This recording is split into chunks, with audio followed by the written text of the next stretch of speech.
A partir do minuto 8, mais ou menos, o áudio volta ao normal. Desculpa pelo transtorno, pessoal, falhas técnicas. E obrigado aí por continuar assistindo o vídeo.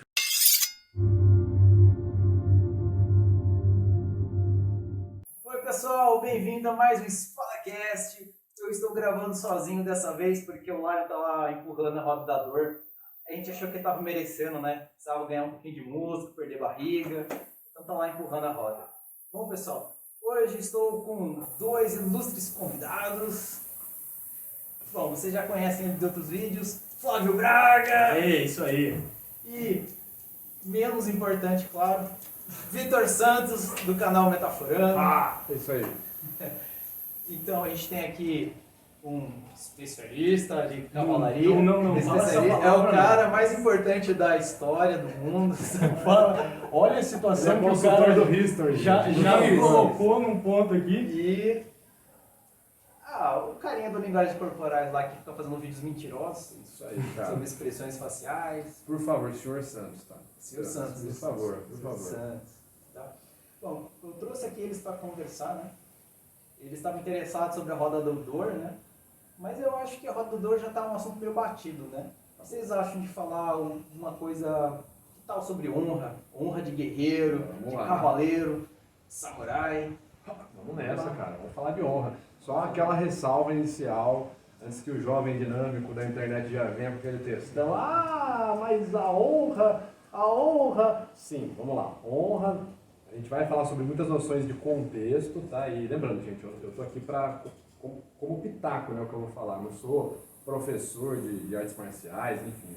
O que eu vou falar é a minha vivência como estudante, tanto do Kenjutsu, do Kendo e do Iaido. Tá? Então fique tranquilo, jovem dinâmico, você venceu, tá? Quando você fala que eu tô errado, provavelmente eu tô errado mesmo. Então, fica tranquilo. O mesmo se aplica a mim, apesar do Raul aqui estar me apresentando como especialista, não tem nada de especialista, eu também sou só um amante da temática e a gente vai trocar uma ideia aqui, então eventualmente vou falar besteira. Então vai com calma aí também, tá avisado. Maravilha. Vamos falar besteira. Quem que avisa hoje em dia na internet vai falar besteira? Cara, é mais o contrário, né? Vendo o episódio Monark aí, a gente pode dizer que é mais o contrário. É mais contrário. Bom, a gente podia conversar sobre as convivências, né? De sempre alguém ter alguma história a respeito, né, de momentos honrados até fora das batalhas, digamos assim, né? Sim. Até a situação do dia a dia. Porque honra, por mais que seja algo muito abstrato, né, que é um conceito humano, infelizmente o honra não é uma coisa que todo mundo concorda com a sua definição. Por mais que exista no dicionário, cada pessoa tem a sua concepção própria de honra. E às vezes a gente tem uma vivência muito diferente. Aqui é interessante que eu postei um vídeo no meu canal secundário, tem alguns meses, sobre honra. E aí eu falei uma das visões mais comuns, né, que a honra você não clama ser alguém honrado, né? Você não clama ter honra. Eu não posso chegar e falar, pessoal, eu sou uma pessoa de honra. Quando você clama ter honra, quer dizer que você não tem honra, você provavelmente tem arrogância, tem prepotência. E essa é uma visão muito comum, tanto no meio marcial, uma visão bem oriental. O pessoal deve conhecer o Gorin Sho, no ocidente é conhecido como Livro dos Cinco Anéis, ele fala, né, que a honra só pode ser percebida por terceiros. Né? Não é que você que chega e fala, eu sou um cara de honra. Então, o vídeo que eu fiz explicando sobre essa visão, falava mais assim, no sentido de você ter rotinas ou pensamentos, ou até mesmo atitudes que beneficiem outras pessoas de maneira genuína, não que você vá ter algo em troca. E uma galera na internet ficou um pouco incomodada nos comentários, falou, não, a honra, se eu fizer tal coisa, eu sei que eu sou uma pessoa de honra. Eu sei que eu estou sendo alguém honrado quando eu, por exemplo, falo por favor ou obrigado. Então acho que essa é uma visão, pelo menos isso eu sinto, que é um pouco problemática, e também acho que não tem, como o Raul comentou no começo, não acho que existe a definição correta e universal assertiva de honra, mas a honra, ela, na minha interpretação, ela é percebida pelos outros, e quando você tem condutas mais altruístas, o que no momento atual é algo muito raro, e eu acho que uma honra que é clamada ou autoproclamada, ela não é honra, ela pode até ser algo positivo, né? A pessoa pode fazer uma caridade e se autoproclamar alguém do bem, porque fez uma caridade, e de fato, se você for observar contextualmente, vai influenciar outras pessoas a fazer caridades e tal, nesse exemplo específico, mas acho que quando você se autoproclama virtuoso, né, detentor de determinada honra, você não está sendo alguém honrado. Pode ser alguma outra coisa boa, mas não acho que você está tendo honra. Você falou das pessoas falando, eu sei que eu sou honrado. É aquela coisa, a pessoa pode perceber que ela é honrada, mas isso não significa que ela tem que ficar avisando, né? Geralmente quando a pessoa tem essa necessidade de explicar, eu sou um cara honrado, me lembra aqueles políticos que falam, eu sou honesto, confia em mim. Algo mais honesto do Brasil. Parece que uma imagem, né? Não parece que está sendo de fato, né? Tudo que você precisa é ficar constantemente se afirmando para os outros, chamar a atenção de um atributo é sinal de que ele não está evidente. Então isso vale para qualquer outro atributo ou virtude, a honra, a humildade, qualquer outra caridade, né? O rei Joffrey, né?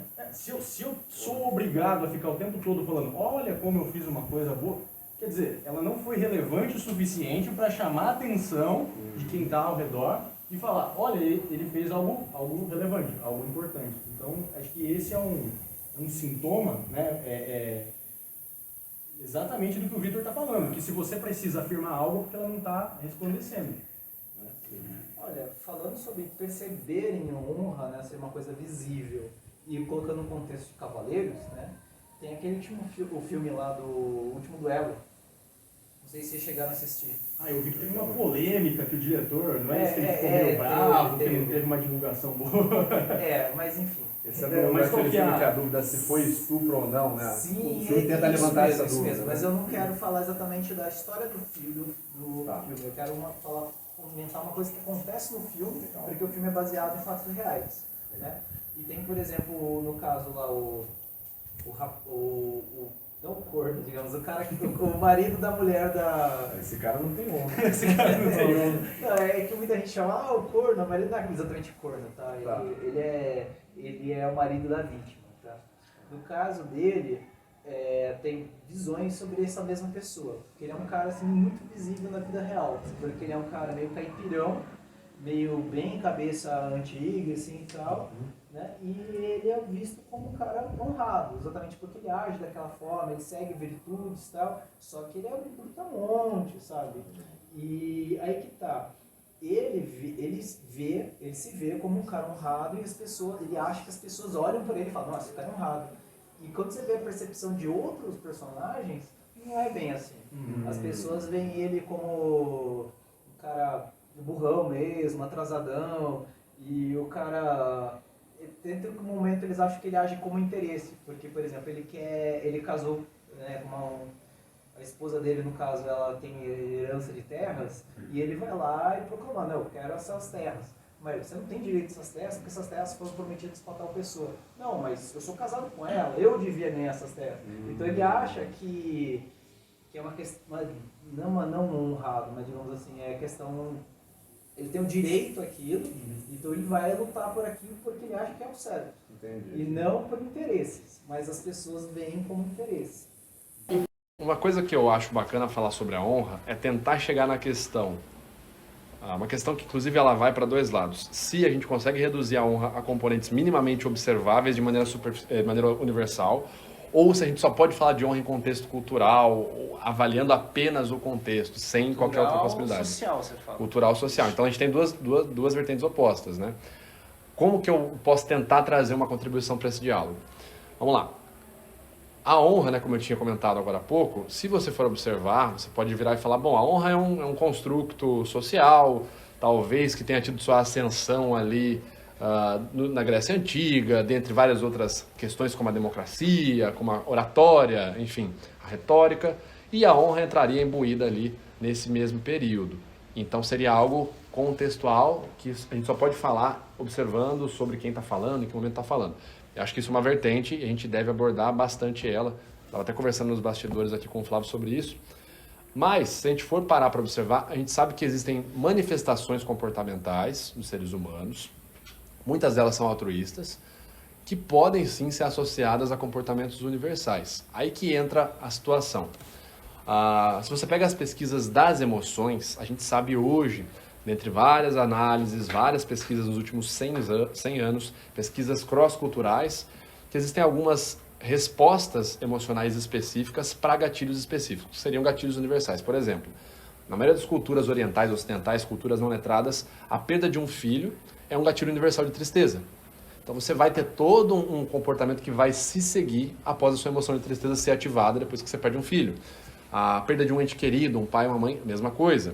A gente sabe também que quando a gente é impedido de fazer alguma tarefa que é vital para o nosso dia a dia, isso é um gatilho universal da emoção de raiva. Você está indo para o seu trabalho, alguém te fecha, você vai sentir raiva. Pode sentir medo, inclusive raiva em sequência. Porque isso remonta ao nosso processo de evolução. Se você pega os nossos ancestrais, os Homo sapiens sapiens, quando a gente começou com o processo coletivo de caça, as emoções entraram como uma solução muito inteligente para a gente lidar com dificuldades coletivas e para a nossa comunicação. Se você volta aí, na época que a gente caçava em grupos, isso aí 30 mil anos atrás, aqui na América do Sul, você tinha tigre de dente de sabre, por exemplo. Então imagina um grupo saindo para caçar. Não existia uma linguagem formal, uma forma de linguagem complexa, onde a gente olhava e falava, peraí pessoal, tá vindo um outro predador ali, é melhor se a gente pegar a esquerda e vazar. Não tinha como acontecer isso. Então o que o cérebro inventou? Reações para você explicar para a galera que tem um perigo. Por exemplo, uma expressão de medo. Por exemplo, o deslocamento do seu fluxo sanguíneo para os membros grandes da coxa, para você conseguir fugir. Por exemplo, a secreção de cortisol, catecolaminas no seu corpo, para você energizar a musculatura caso você precise enfrentar o estímulo. Então, essas respostas universais, elas foram uma solução muito boa para a gente, primeiro, conseguir viver melhor em sociedade, né, de forma coletiva, e segundo, para a gente se comunicar melhor, né, porque não tinha como falar. Dito isso, será que a gente tem alguns componentes que podem, de repente, ser observáveis de maneira universal? Acho que essa é uma questão que eu trago, né? Até porque eu estava conversando nos bastidores com o Flávio. A gente tem uma visão, pelo que a gente alinhou, mais voltada para o contexto cultural de quem fala e onde fala. Mas talvez a gente possa tentar responder essa pergunta. Vocês acham que em algum momento a gente pode falar que, olha, a maioria dos povos talvez julgue determinadas atitudes como símbolos de honra? Ou será que não? Que isso nunca vai acontecer? A gente vai ter sempre que fazer uma análise pelo contexto, pela cultura, quem falou e onde e quando falou. O que vocês pensam nisso? Olha, eu penso que, primeiro que um componente que parece ter uma intersecção em várias culturas é a questão do altruísmo. Sim. Né? Da postura honrada sempre, pelo menos, ser algo para o grupo que você está inserido. Então, aquele que faz algo só para si, ele nunca vai ter o reconhecimento do coletivo como alguém honrado. Então, acho que a honra é um pilar fundamental. Mas a gente precisa do contexto para entender como que se desdobra nesses símbolos, que daí a gente precisa mesmo da contextualização, porque a honra ela pode ser entendida até como uma supressão artificial, uma supressão que a sociedade cria ou que o próprio indivíduo vai se condicionando a criar para maquiar essas reações naturais. Sim, né? Com certeza. Porque o convívio social exige isso. Então, no caso puxando para a questão da cavalaria europeia, o que a gente tem no começo são guerreiros que controlam muito mal os seus impulsos. Né? Então, essa coisa do fluxo, do impulso, do natural, disso que vem dos nossos ancestrais, que você estava dizendo, é muito presente. E a questão da cortesia do cavaleiro, da honra do cavaleiro, né, que na parte europeia, né, vai ser chamada de chivalry, né, que é a nobreza, que condensa todos esses valores, ela parte a partir de um processo de contenção das emoções. Sim, né? sim. Um autor muito interessante para a gente ver isso é o Norbert Elias, né, que ele fala do processo civilizador. E a honra ela vai sendo construída no contexto da Europa a partir do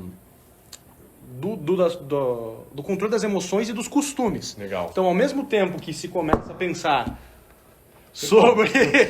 Atitude honrosa. Atitude Ainda bem que não honrosa. está funcionando mesmo. Já... Ou tá? É o controle dos impulsos. Se a gente Agora tivesse... voltou a funcionar. Voltou.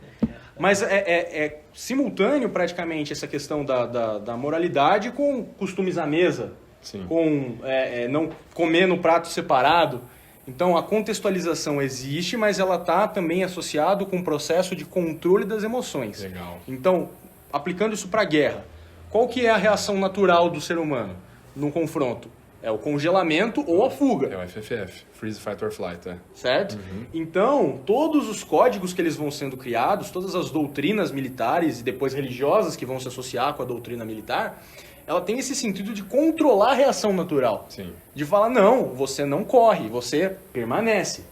você não recua. Sim. E isso vai sendo construída uma doutrina ao longo do tempo e de cada sociedade Sim. para adensar esses valores e se ter, então, condutas que se adequem à necessidade do lugar. Então, um guerreiro que obedece uma ordem do superior incondicionalmente, o guerreiro que não se permite ser capturado pelo inimigo, Sim. e assim por diante. Então, apesar de ter essa contextualização, acho que a gente pode ter como elemento comum o altruísmo e o controle do impulso natural. Muito legal, cara. Eu tô lendo um livro atualmente que fala assim, é um livro de biologia, mas é tipo uma biologia histórica, acho que o gênero seria esse, no qual o autor relata, ele acompanhou um pack, né, uma tribo de lobos por 10 anos, ele relata o que aconteceu com essa tribo, né, a ascensão de um lobo que era o mais baixo como alfa daquele grupo.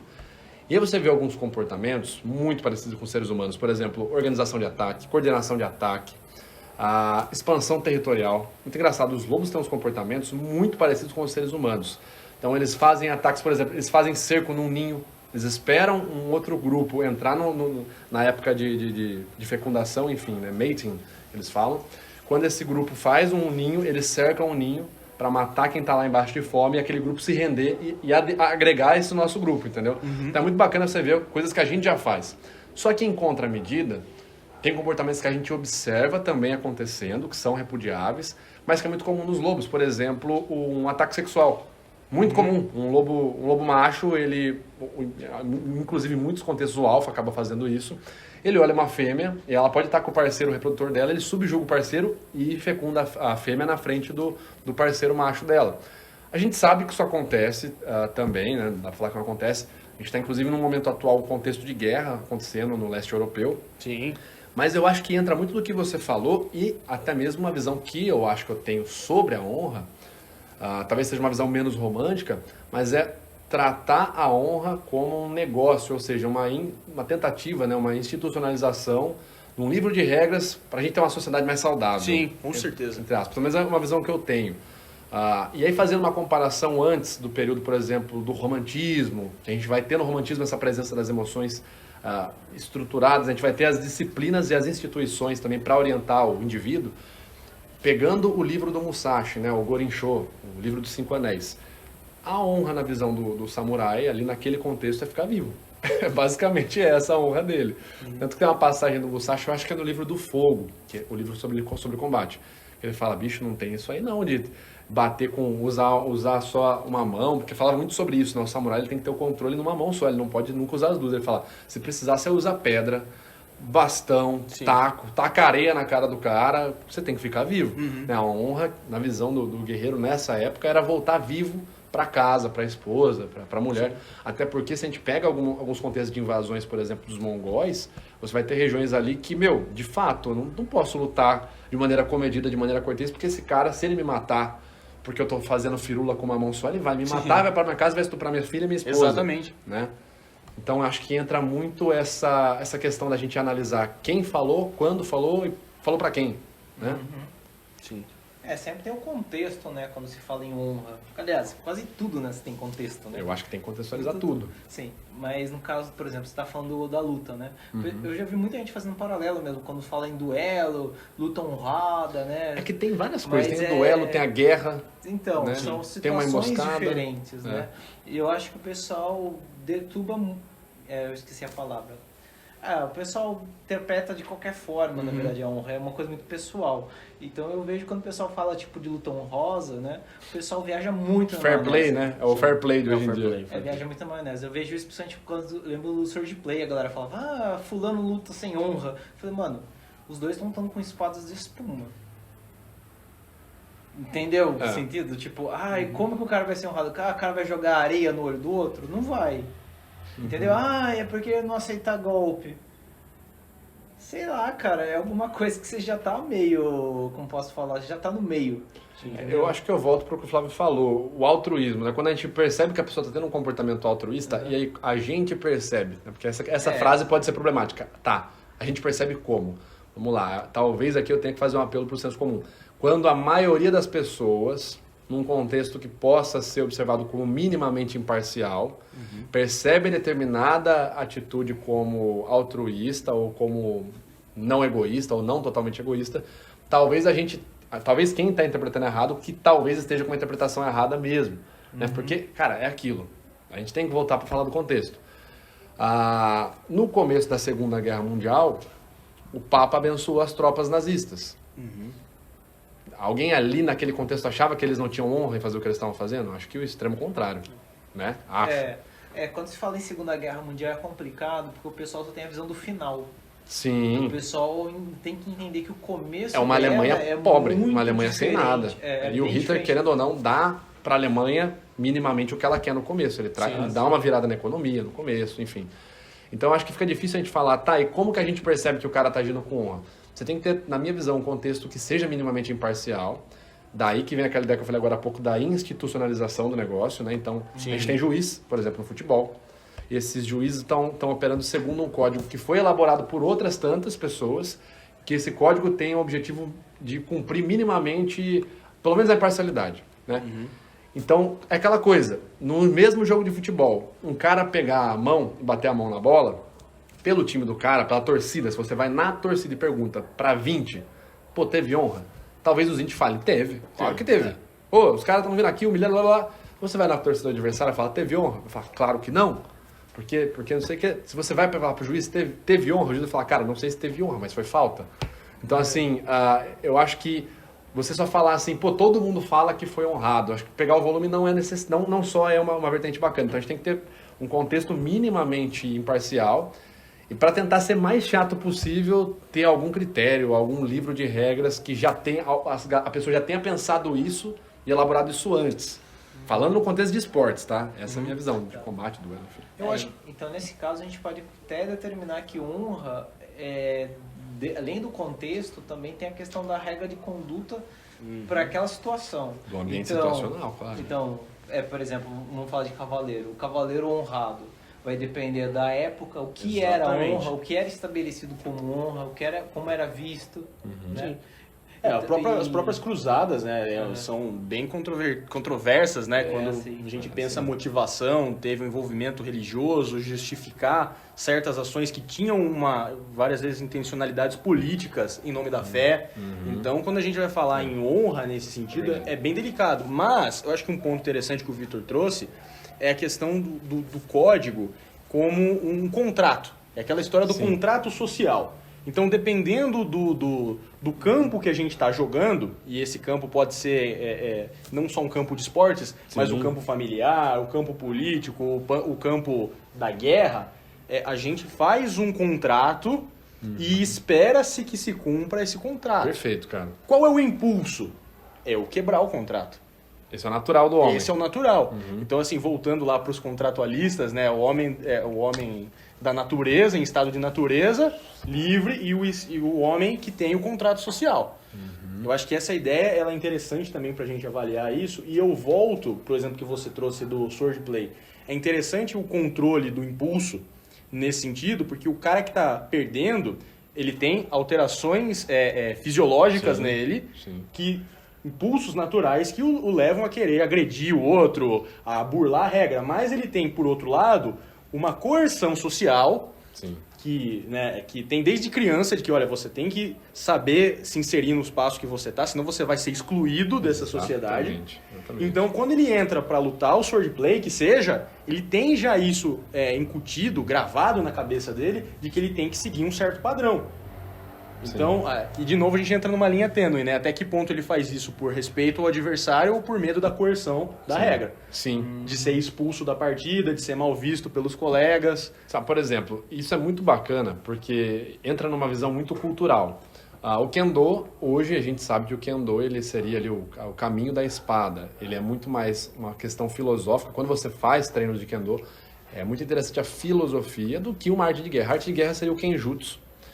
O Iaido, enfim, o Iaijutsu, mas que praticamente não tem função no dia a dia hoje, porque você não vai estar com uma katana, enfim, tá andando por aí.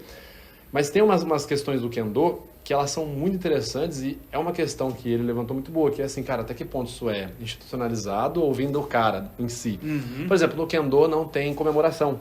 Isso, de fato, não é permitido. No Kendo, quando a gente tem treinos de sparring e você vê em competições, não existe isso aqui, ó. Ganhei, chupa, seu arrombado. Não existe isso, não existe. e o Kendo, a Associação Mundial do Kendo, se recusa a transformar o Kendo no esporte olímpico. Por quê? Segundo eles, com o advento de patrocínio, de repente figuras se destacando no ambiente mundial. O campeão mundial de Kendo. Eles entendem que isso pode levar a uma certa soberba, uma arrogância, que eles não querem contaminar o Kendo com isso. Entendi. Então eles falam, por exemplo, na Olimpíada, o cara do judô ganha. O cara do taekwondo ganha, a gente não quer o cara do Kendo fazendo isso. A gente não quer que essa conduta se repita para além de um campeonato, de uma Olimpíada nas escolas, por exemplo, em Kyoto, Okinawa, enfim. Então essa é uma visão que eu acho muito interessante. Uma outra visão bacana também do Kendo é que você não pode cobrar por uma aula de Kendo. Você não pode cobrar para ensinar. Você tem que ensinar o caminho, a cultura, enfim, o caminho do guerreiro samurai, por amor à arte primeiramente, mas para querer passar a cultura adiante. Um professor ele não pode cobrar isso pela confederação, não só pela Organização Mundial, mas a Confederação Brasileira de Kendo também. Você não pode cobrar para dar aula. Você vai dar aula, você vai ofertar, quem quiser participa. Essa é uma visão. E de novo cai naquela questão, será que isso... Cara, essa é uma questão muito boa, né? Um paradoxo muito bom. Tipo, o cérebro criou o homem ou o contrário, né? A gente que moldou o nosso cérebro. Eu tenho uma crença muito forte e essa crença organiza meu comportamento, ou eu me comporto de tal forma que eu fui ensinado e isso gera uma crença forte em mim. Sim. Não sei te responder também não, cara. Devolvo sua pergunta com outra pergunta. Esse é um grande dilema, né? É. A gente vai demorar um tempo, acho, para chegar perto de responder isso. Porque assim, eu acho que nunca a gente vai ter a resposta definitiva, porque que nem a gente estava falando agora, você falou bastante da coerção social para o indivíduo ter determinadas atitudes que não sejam majoritariamente reprováveis. Isso. Mas sempre vai surgir alguém numa vertente contrária ou filosófica que vai acusar o dele e vai falar, mas peraí, no fim vai todo mundo morrer, vai todo mundo pro mesmo saco. Sim. Uma vertente mais niilista, vamos dizer assim, entendeu? Isso. Que fala, não faz sentido eu respeitar a mulher do outro, ou até mesmo minha própria mulher, se no final nós vamos morrer, por que eu não posso desfrutar o hedonismo, né? Por que eu não posso desfrutar se esse corpo uma hora vai acabar? O estoico vai olhar e vai falar, cara, o corpo é finito e a vida também, cara, eu tenho que viver preparando a minha mente para o dia da minha morte. O estoico vai falar isso, o guerreiro samurai vai falar isso. O hedônico vai falar, não, cara, o corpo é finito, eu preciso transar o máximo possível com quantas pessoas eu conseguir. E beber, e encher a cara, porque uma hora isso vai acabar. Sim. Então, acho que eu não tenho honra nenhuma, porque da forma ele for falando, só fui lembrando um monte de memes. Tá, perfeito. Esse aí do viver, eu me lembrei do Homer, né? Viva como se fosse o último, ele tá chorando. Aí você falou da morte, eu lembrei aquele tipo, a pessoa morta, assim, pessoa boa. Aí outro morto, assim, pessoa ruim, pra dizer que dá na mesma. Aí parece alguma coisa assim, tipo, a pessoa que pensou em colocar um aviso no e-mail quando você coloca a palavra anexo e não anexou nada, avisando assim, né, que tá no sarcófago e disse porque a pessoa transcendeu. Transcendeu. Mas eu acho, cara, e aí essa é uma visão que eu tenho, uma visão muito pessoal. Como a gente é possível articular que no fim dá na mesma, entre o honrado e o desonrado, no fim vão pro mesmo... Não observando uma questão sobrenatural, mas no fim vai todo mundo ir pra terra. Numa questão social... numa questão não metafísica. Na questão, não questão social, questão... Biológica. Questão lógica, digamos assim. Né? Biológica. É biológica. Porque social, a pessoas, né, como a gente fala, existem pessoas imortais, né? Que são aquelas pessoas que nunca vão deixar de falar. Sim, sim. E, inclusive a gente falou algumas delas, né, na conversa. Citamos aqui várias, né? O próprio Musashi Sashi mesmo foi um exemplo, né? É o imortal o Musashi. De forma social. Sim. É até difícil imaginar um futuro, a cultura japonesa inteira tem que acabar pra ninguém mais falar sobre o Musashi. Nossa, cara, acho improvável. O cara é um Não, mendigo improvável. que tem várias estátuas sobre ele. Assim, é muito... Mendigo de forma pejorativa, né? Ele foi um andarilho. Mas o que eu ia falar, minha visão é a seguinte. Como eu vejo a honra hoje, até legal que você abriu perguntando, né? Cara, histórias aí de honra, mesmo fora de combate e tal, como eu entendo a honra. Comportamentos altruístas, comportamentos estoicos, o autocontrole da emoção, em prol, né, em prol dos meus sentidos, dos meus impulsos, né, conseguir controlar os impulsos. Eu vejo isso hoje, não é nem para ter um bom convívio. Claro que isso acontece, né? Você controlando as suas emoções, seus impulsos. Por ser casado, é mais fácil falar. O cara que, eu não queria estar acordando de madrugada para pegar minha filha no colo. Ou até a galera que pensa assim, eu queria estar saindo com um monte de gente diferente, ficando com um monte de gente, ou enchendo a cara todos os dias. E vai ter alguém que vai ter talvez uma vertente mais nisso, você vai falar, mas por que tu não faz isso? não é nem só para beneficiar quem está próximo. Na minha visão hoje é para beneficiar a minha cabeça. Então eu me beneficio num comportamento que eu julgo altruístico, com base em coisas que eu leio, em material que eu consumo, em códigos, enfim, em livros que eu leio. Então eu falo, cara, eu vou fazer isso não para eu me sentir o cara honrado, mas é para eu não me sentir com culpa. Então é aquela coisa assim, teve um grupo de estudantes na Universidade de Oxford que eles presumiram qual era a melhor forma de tratar uma fobia. Então eles fizeram isso com um rato. Eles pegavam ratos e o rato naturalmente vai ter medo da urina do gato. Eu não sabia disso. Ele consegue, na urina do gato, dentre várias outras urinas, diversificar por meio de elementos ali e ele fica com medo, ele fica num estado de ansiedade. Ele não consegue ficar ali tranquilo, mesmo que o gato não esteja ali. Só dele sentir aquela ameaça, ele fica muito mal. Como se fosse uma crise de pânico. Então o que eles faziam? Cara, vamos ver qual situação o rato se orienta cognitivamente melhor e consegue sair de um labirinto. Primeiro eles colocavam o rato na entrada do labirinto e queijo na saída do labirinto. Um pedaço de queijo. O rato levava X tempo. Aí eles colocavam, no segundo cenário, o rato na entrada do labirinto e urina de gato na entrada do labirinto. O rato levava um X tempo menor. E na última situação eles colocavam urina de gato no começo do labirinto e o pedaço de queijo no final. E aí o rato era a hora que ele ia mais rápido. Porque ele sabia o que ele queria evitar e ele tinha algo para se apoiar que ele julgava positivo. Essa é a visão que eu tenho da honra. Putz, eu quero ser o cara honrado. Não, eu não quero sentir culpa. Eu estou fugindo do xixi do gato, que eu imagino que seja por meio de pessoas que eu convivi na família, contexto de traição, de descontrole com bebida, enfim, eu fujo disso. E eu tenho algo que eu julgo que seria um ideal que eu quero ter e é o pedaço de queijo que eu busco. Então, a minha visão de honra é assim, se o outro vai perceber, se não vai perceber, se eu vou ser cancelado, com o perdão da palavra, foda-se, eu quero ter a minha cabeça em paz. Claro que eu tento pensar assim, tá, esse comportamento é minimamente altruísta, claro que eu penso isso, né? Eu falo, eu quero fazer o bem enchendo o rabo de cerveja. Não, não é isso. Sim. Então eu vou seguir algo que seja minimamente altruísta, mas eu não vou ficar preocupado se estão me percebendo como alguém honrado ou não. Cara, eu hoje não checo nem direto, bom, você sabe disso, eu não checo mensagens que eu recebo, direct, WhatsApp, enfim. Então, quando alguém vem me elogiar, eu não sei se eu estou fazendo um bom trabalho porque alguém me elogiou ou se meu trabalho é uma porcaria porque estão falando mal de mim. Vez ou outra no ano eu sou premiado, fui premiado no Edmond de Locar no ano passado, né, prêmio para peritos, recebi uma moção de aplausos na cidade que eu moro. Então, se alguém julga meu trabalho legal, bacana, mas eu não vou me orientar nisso, né, porque eu acho que é muito mais fácil você cair em outras vertentes como a soberba, ou porque o homem, quando ele não tem um ideal, tem duas coisas que funcionam no homem quando ele não tem um ideal de propósito: evitar a dor e buscar o prazer. Então, quando você tira o propósito do cara, você tira uma base de apoio moral, filosófica, ele vai buscar evitar a dor ao máximo, e isso pode levar o cara para um processo onde ele não aguenta nem mais trabalhar e só buscar o prazer. Então, a minha visão hoje é, eu faço o trabalho que eu gosto, do jeito que eu gosto, com a forma que eu gosto de fazer, tenho minha leitura, cultivo uma certa doutrinação filosófica que eu julgo que seja moral, que seja altruísta, e eu tento fugir disso. Eu acho que isso aqui é uma coisa que eu não quero me tornar essa pessoa, quero me tornar aquela, e no meio disso tudo tá minha vida. Sabe? Essa é a minha visão da honra. Nessa conversa toda tem dois elementos que eu acho que aprofundam muito o debate. O primeiro é a fé. Assim. Quando a gente vai falar em fé, aí a fé é capaz de transpor qualquer outro impulso natural. Sim.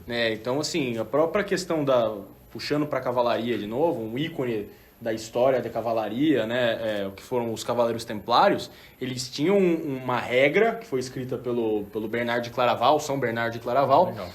Que a visão dele era exatamente que ao abraçar a dor você desenvolveria o seu caráter e seu espírito, que é a ascese.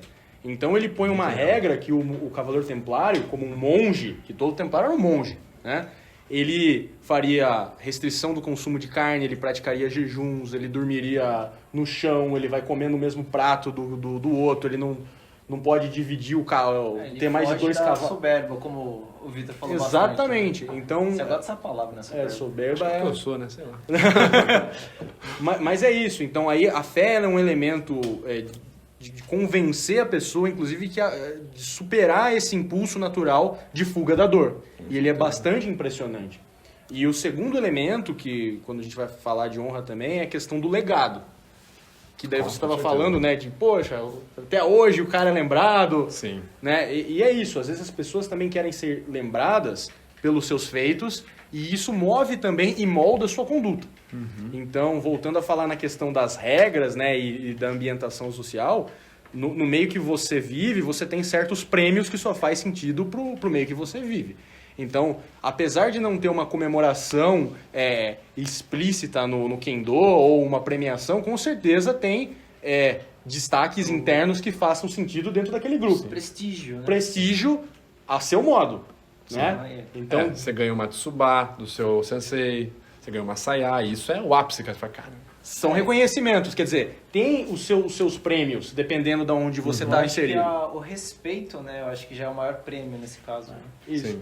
E quando a gente acrescenta a fé e une inclusive com legado, aí fica muito mais complexo. Sim. Porque a gente vai entrar num ponto de que sua ação reverbera nos outros. Então a minha conduta, que eu julgo virtuosa, vai reverberar na sociedade que eu estou convivendo e outras pessoas vão olhar para mim, olhar a minha conduta e tentar imitar essa conduta.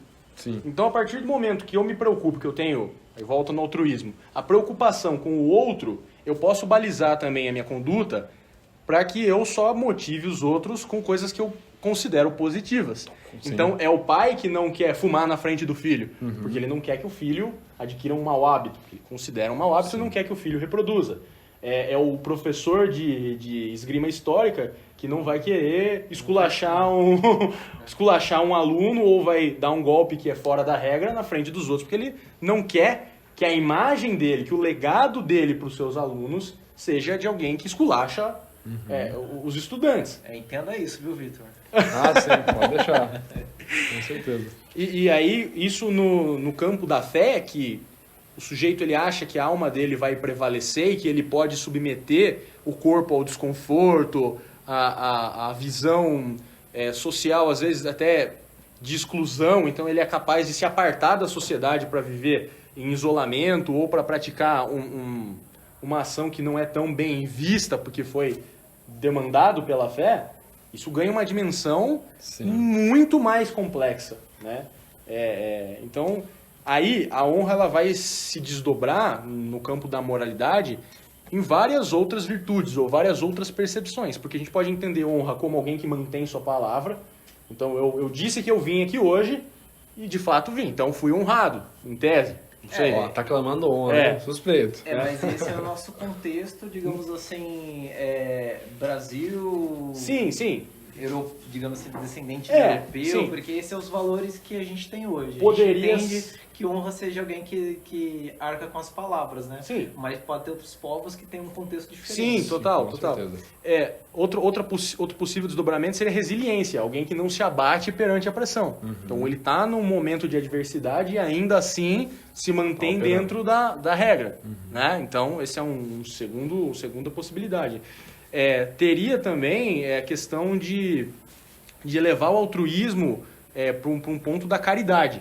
Então, uma pessoa honrada, uma pessoa que tenha congruência com o que ele diz e o que ele fala. Sim. Então, enfim, tem N desdobramentos quando a gente entra para o campo da moralidade.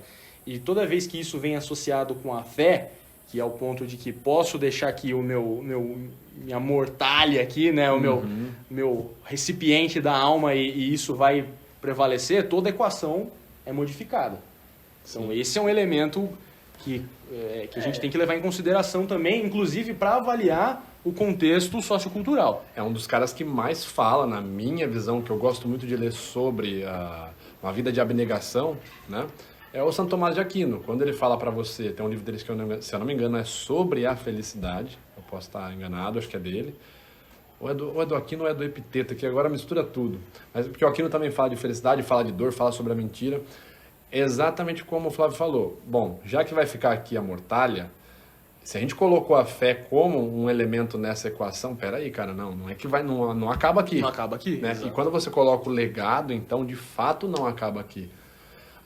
E mesmo que a gente pensar, vamos tirar as duas da equação e vamos pensar que só acaba aqui, com conhecimento sobre a psique humana, que aqui fazendo aqui um adendo, não é lá muito grande, tá, gente? A gente não descobriu tanta coisa assim do cérebro humano, tá?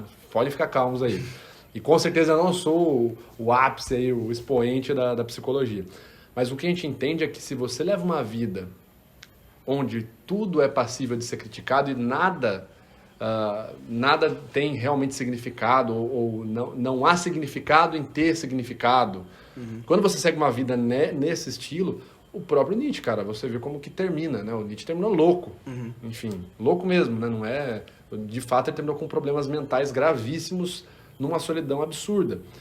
Então, eu acho que quando a gente vai falar de honra, num ponto de vista mais instrutivo, né? Alguém que esteja vendo aqui a discussão, a conversa e fale, putz, eu gostaria de me sentir mais honrado, ou de repente eu quero saber se a minha rotina é uma rotina digna de honra, eu acho que existe também uma certa motivação, você estava até comentando, né, o ânimos de quem está praticando as ações.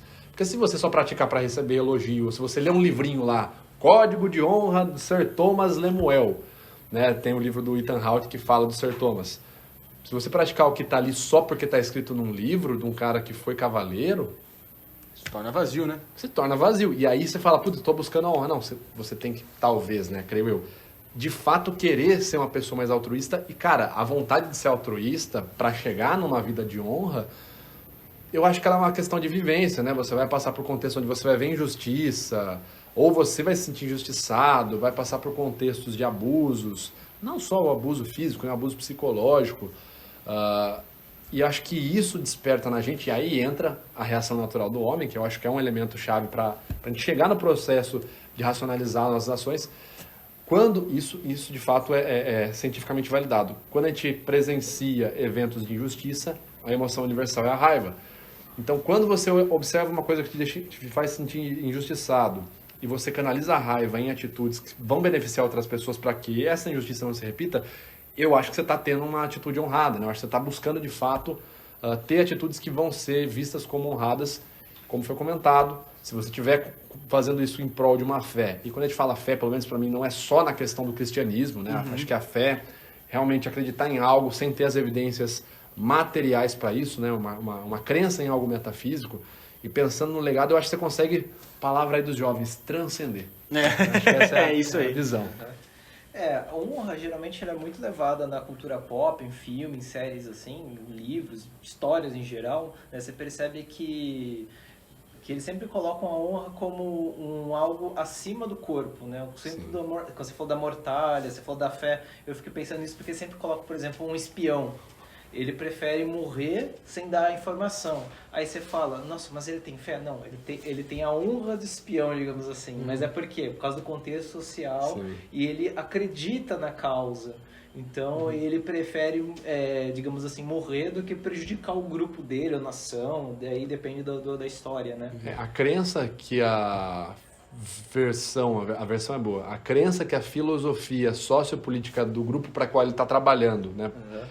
É a correta, de fato já é uma fé sobrenatural. Isso, Porque não dá para provar que uma vertente filosófica tá mais certa que a outra, né? Ah, sim. Geralmente a gente vai ver filmes norte-americanos, né? E a gente percebe que sempre tem aquele herói padrão norte-americano Tough que guy. ele prefere ser torturado, né? Morrer e tal, Pra e salvar a não donzela. entregar informações, né? E proteger. Geralmente é o país, mas muitas vezes é o mundo, né? Porque sempre tem, por exemplo, aquela invasão alienígena, se eu entregar a informação, a humanidade pode decair e tal. Aí entra essa questão do legado, né? Que é você deixar o eu para pensar no que é a construção, por exemplo, no caso dos heróis, dos Estados Unidos, da liberdade. Isso é maior que eu, da né? é maior que eu, então eu sou uma peça de um grande quebra-cabeças, né? De um grande coletivo. E ele percebe que se ele abrir a boca ou falar alguma coisa, né, as consequências vão ser tão grandes, né? Sim. E às vezes nem tanto, mas mesmo assim a pessoa pensa, né? Eu vou daqui para melhor com a minha honra intacta. Sim. E tem uma questão interessante também, a gente estava falando nos bastidores, a respeito de representações que a gente faz, que muitas vezes a gente olha para figuras do passado com a mentalidade que nós temos hoje e usa dessa figura para justificar o que a gente acredita. Sim. E isso é problemático também. Então, eu mencionei os templários, né? Porque muita gente olha para os templários e usa isso para justificar um reacionarismo. Então, não, os que falta que faz, o combatente da fé, que mata. Calma, não é? Então, assim, tem muito essa questão da representação. Acho que do samurai tem muito disso também. Com certeza, né? A gente tem aí a cultura de anime, de mangá. Eu sou um consumidor também, mas é aquela coisa, né, cara? até no contexto de swordplay, o cara luta sem honra, né? Eu quero ver o cara lutar sem tomar nenhum golpe, nenhum dano, né? Isso seria lutar no modo, até um termo, né, que talvez seja passível de ser visto como preconceituoso, mas no modo asiático, né? Isso era um meme. A gente cresceu ouvindo isso. O fulano é tão rápido que ele luta no modo asiático. Então, isso daí acho que é lá para os anos 2009, 2010, tinha essa gíria mesmo. É que eu acho que o pessoal hoje nem deve lembrar. Mas então, aí existe exatamente, como o Flávio falou, essa questão. O modo asiático. Eu vou ser um cara que eu vou lutar, eu não vou tomar nenhum dano, porque os samurais na época... Não, e eu vou ser assim, cara, se eu perder alguma coisa, eu nem vou fazer, eu vou abandonar. E aí é aquela coisa, cara, a gente até falou agora um pouco do Musashi. O próprio Musashi, que é um guerreiro aí, reverenciado até hoje, ele falava, taca areia na cara da pessoa, joga uma pedra na cabeça dela, bate com um pedaço de bastão. O Musashi, numa das maiores emboscadas que ele sofreu, né? Isso é o que está historicamente relatado. Ele teria matado cerca de 50 pessoas, né? Isso numa única emboscada. Ele começa matando um jovem de 13 anos, que era o príncipe. Príncipe não, era o atual, não vou lembrar o nome em japonês, mas era o último filho que sobrou de uma escola muito famosa de samurais. Só sobrou aquele filho, ele representava a escola e ele desafiou o Musashi. O Musashi vai, se camufla, e quando ele ataca o menino, ele mata o menino de 13 anos, vários soldados aparecem ali da escola que estavam escondidos e emboscam ele.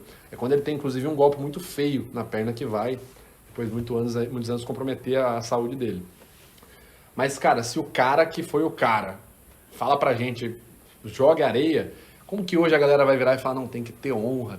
Isso, inclusive, é um negócio que me irrita um pouco em anime hoje em dia. Tem uns animes assim, um shonen. Assim, galera, eu sei que muita gente vai ficar brava, mas My Hero Academia, nossa, cara, aquele negócio do... Eu tenho que ser o herói, cara. Você tem que matar os outros que são vilão. É só isso, cara. É simples a missão. Simples. É que a gente vai mudar muito o foco da conversa, mas o Hero Academy, na verdade, não faz muito sentido, porque o foco é lutar contra vilão e o principal ponto do herói é salvar pessoas, é ser o exemplo. É uma coisa até que eu falo do Superman, porque eu acho o Superman um grande herói. Não porque ele é poderoso, porque ele é forte, é porque além dele ser tão poderoso, ele sempre é um cara decente. Sim. Ele é um cara a se seguir, né? Mas Sim. a gente acabou mudando um pouco de foco, se bem que o Superman honra meio que o Batman. Eu acho que ele tem muito mais honra que o Batman, por exemplo, que é meu herói favorito, né? Sim. O Batman, mas o Superman indiscutivelmente tem mais honra que o Batman. Com certeza. Você sabe que você levantou um ponto interessante, né? De que o herói protege os outros e também é uma construção social e tem muito a ver com a cultura de cavalaria, que surge como? Quando o sistema feudal ele vai sendo substituído pelo sistema capitalista. Por quê? Porque até então, quem era o detentor do poder de guerra? O nobre, o aristocrata. Sim. Então, o aristocrata, ele tinha um contrato, vamos dizer assim, com o servo dele, com o vassalo, né? Vamos dizer, o servo que é mais acurado. Então, ele produzia e em troca, ele protegia a plebe ali. O detentor dos meios de produção. Então, ele só ficava com a parte militar e quem produzia o alimento era o servo. Só que quando vem o sistema capitalista, essa questão do controle militar deixa de existir. Porque o cara que tem o capital, que tem a grana, ele contrata mercenário. Sim. E aí, o que os aristocratas, putos que perderam essa hegemonia da guerra, vão falar? Olha só, plebeu, antes, quando você estava comigo, você tinha que trabalhar para mim, mas eu te protegia. A minha espada estava a seu serviço. Eu era o cavaleiro que te salvava. Agora, esse outro burguês desgraçado, ele contrata o mercenário. E ele não tá nem aí para você, ele não tá aí para proteger o servo que trabalha para ele.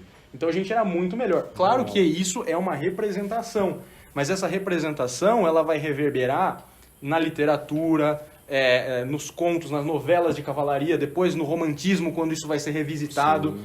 E isso vai ser construído o herói que salva o outro. Sim. Quem é o herói? O herói é aquele que, assim como, entre aspas, o nobre do feudo protegia aqueles que estavam ao seu redor, agora ele protege os indefesos, né? Sim, os oprimidos, ele resgata a princesa, coisa que a cavalaria de fato não fazia. Sim. A cavalaria de fato pendurava o cara na corda lá e tá tudo certo, vamos seguir a vida. É um mito, né? É um mito do cavaleiro. E isso prevaleceu nas outras histórias, né, no Ocidente. Essa figura do herói que resgata o outro e que protege o oprimido, Sim. ela vai sendo perpetuada. Claro que existem as histórias de heróis desde a época da Grécia Sim, e tudo sim, mais. sim, sim. Mas essa noção de proteger o coletivo, ela tem muita força nesses movimentos. Cara, eu concordo completamente com você, mas tem uma bola que eu quero levantar que é assim. Porque, não é discordância, não é discordância. Eu acho que na verdade é um complemento, tá? Porque assim, eu acho que o mito do herói que protege os outros, como todo mito, é um clichê. Sim. E como todo clichê, essa frase do Pondé, como todo clichê, deve ter algum fundo de verdade. Essa é uma frase do Pondé. Como que eu abordo essa possibilidade? Eu falei daquele livro que eu estou lendo, dos lobos, então a gente está falando do comportamento lupino. Se a gente vai falar do comportamento lupino e assumindo que todo mundo aqui concorda com a teoria da evolução, a gente vai entender que alguns comportamentos que ocorreram em outros animais e se repetem até hoje foram comportamentos que foram capazes de deixar aqueles animais vivos, sobreviver e evoluir. Portanto, se a gente tem comportamentos partilhados com outros animais, a gente deve fazer alguns desses, né? Como, por exemplo, acasalamento. A gente não faz a dança de bater no peito, mas a gente tem uma hipertrofia do tórax para parecer mais atraente. As chimpanzés fêmeas, elas têm um rebolado maior. As mulheres também, quando estão no contexto de acasalamento, de paquera, né, acabam rebolando mais. Então, existem comportamentos que eles são cross-espécies. Então, os seres humanos reproduzem, outros grandes mamíferos também reproduzem. O luto é um deles, o acasalamento, comportamentos de guerra. Você tem tribos lá que fazem o haka, né, tribos maori, e você tem cangurus, gorilas e leões que fazem uma intimidação antes de fazer a guerra. É como se fosse o haka. Sim. Uiva, grita, bate no peito, tal. Igualzinho os seres humanos fazem. Os seres humanos fazem igual aos animais. E onde que isso tudo entra na figura de um herói, alguém que é detentor dos meios, que protege a plebe? E não só nesse livro, como no Wolf Nation America, do Rick McIntyre, e também no The Sawtooth Pack, eu não vou lembrar o nome dos autores, são 2 biólogos. Eles falam sobre comportamentos muito interessantes. Isso são pesquisas peer-reviewed, né? Pesquisas que foram revisadas por pares antes de serem publicadas em jornais. Alguns comportamentos lupinos são altruístas. E aí fica aquela questão, será que esse comportamento não é universal? Será que não tem alguma base universal? Por exemplo, o que é muito comum é o lobo que é o alfa, o macho alfa, porque tem o casal alfa, só que o macho alfa ainda tem um pouco mais de poder em detrimento da fêmea, na maioria dos casos. Tem casos que não, a fêmea domina mais que o macho. Mas o macho, de fato, é ele que organiza toda a proteção do grupo. Ele seria o herói que salva o grupo, salva até o beta, né, que é o mais fraco do grupo, mesmo se arriscando morrendo numa situação, num combate. Tem uma história, inclusive, de um lobo, onde eles estavam numa briga, numa guerra, 2 clãs de lobos. Um filhote masculino do outro clã caiu e foi abandonado para morrer no campo de batalha. E os membros do próprio grupo desse alfa de cá foram para matar aquele filhote. Ele brigou com todos em volta para não matar aquele filhote. Não era filho dele, era um filhote rival, mas ele acolheu. E esse é o comportamento mais comum dentre grandes predadores mamíferos, é o mais comum no lobo. Leão mata filhote macho de outros leões, mata até os filhotes dele, para não ter o poder dele tomado. Gorilas fazem a mesma coisa, coiotes fazem a mesma coisa, chacais. O lobo, pelo menos é o que as pesquisas mostram, é um animal que tem esse comportamento em menor escala, de matar filhotes que não são dele, né? Um macho ou um macho alfa. E tem vários contextos onde o macho sai para defender enquanto o grupo consegue fugir para outros locais. Tem uma situação onde um ninho foi invadido, o macho alfa saiu e ficou sendo atacado, ficou sendo estripado, para todo o resto do grupo e os filhotes saírem pelo outro buraco do ninho. Esse seria um comportamento heróico, né? Aí, como eu falei, não é uma discordância, mas talvez o mito que é amplificado vezes 1000, ele beba de uma pequena fonte, com certeza, uma miligrama de comportamento, sei lá, reproduzido entre outras espécies, né? Assim, eu tenho uma vertente, eu acho que a maioria das nossas atitudes, elas têm que ser contextualizadas historicamente, mas eu não acho que tudo é construtivismo social. Eu falei, não é discordância. Não, concordo contigo. Né? Mas eu acho que um complemento é foda. Eu fui tiririca aqui. Provavelmente, muito no passado, a gente dava preferência para aquelas pessoas que a gente confiava, né? A gente geralmente tende a dar valor para pessoas que a gente confia, a gente vota em pessoas que a gente confia. Pô, com certeza. Né? Eu tô falando em valores no geral, por exemplo. Pessoas que geralmente, quando a gente tem um hábito de dar poder a pessoas que a gente acha que é bondoso e tirar poder das pessoas que a gente acha que é maldoso. Não é à toa que existe a prisão, Sim. né? E também é cancelamento social. Eu acho que isso é pior que ser preso, viu? Então, Porque quando você é difícil, preso, né? ninguém. Sua dignidade tá intacta. Agora, o Dignidade. cancelamento, cara, você vai parar lá na lua. Então, O cancelamento só queria é honra, né? resumir, O ataque à honra. É o ataque à honra. Provavelmente. É o assassinato da honra.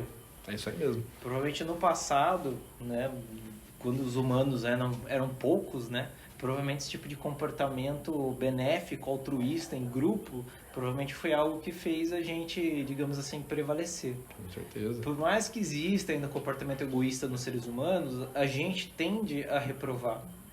Tá? Eu já vi a galera falando assim, mas, por exemplo, o brasileiro gosta de ser o espertinho. Mais ou menos, cara. Quando a gente fala que o brasileiro tem esse hábito de gostar do espertinho, ele gosta do espertinho mais o João Grilo.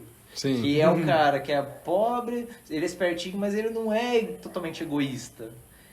Né? Tanto que, por exemplo, você vai pegar o Auto da Compadecida, ninguém gosta, por exemplo, do bispo ou do padre, que são egoístas, ou aquelas pessoas. Mas todo mundo gosta do João Grilo. Sim. E o João Grilo é ladrão, é mentiroso, tá Sim. quebrando meu Aí, ó, salário tá vendo? Fazendo cosplay de Vitor. Não, mas eu tô ligado que você tá se vingando pela Josi, né? Porque eu quebrei o cenário dela lá. Com certeza, Tá, cara. veio Josi, se inclusive, vingar. Josi, você tem que vir aqui. Entendeu? Se não vier, falha de honra, hein? Falta de uma... Falta de honra. Ela falou que ia vir. A gente que acabou conversando pra combinar o horário, mas a gente vai entrar em contato de novo. Tá de bola. Bom, acho que era isso que a gente ia falar hoje. Acho que o vídeo foi bem interessante. Foi, eu gostei Seria muito da legal a conversa. gente Muito bacana. derivar Pô, dá outros pra ficar assuntos. umas 2 horas Dá, bebendo e conversando. tranquilo, mano. tranquilo. Se a gente for imitar outros podcasts, dá pra fazer 4 horas aí. Só não pode ser cancelado. Só não pode né? ser cancelado. Não imita essa parte. Essa parte a gente toma deixa. cuidado. Você já tocou no assunto da Segunda Guerra, já... Só pra gente é. fechar esse negócio do cancelamento e da honra, eu acho que uma crítica que a gente pode fazer a essa cultura do cancelamento, que volta no começo da conversa, que é você querer se provar honrado colocando sua régua moral no outro. Exatamente. Então, ao invés de eu ter uma conduta que reverbera e que mostra os valores que eu acredito, eu quero impor o meu valor julgando o ato do outro. Então, isso é muito delicado. E essa cultura onde a gente fica o tempo todo com medo de se expressar, é claro que eu não estou falando uma liberdade irrestrita, porque isso também é irresponsável, claro. Mas assim, que a gente tem um medo constante de se expressar, de trocar ideias, Sim. isso é muito prejudicial, não só para o exercício democrático, mas para o exercício da intelectualidade humana, que precisa desse embate de ideias.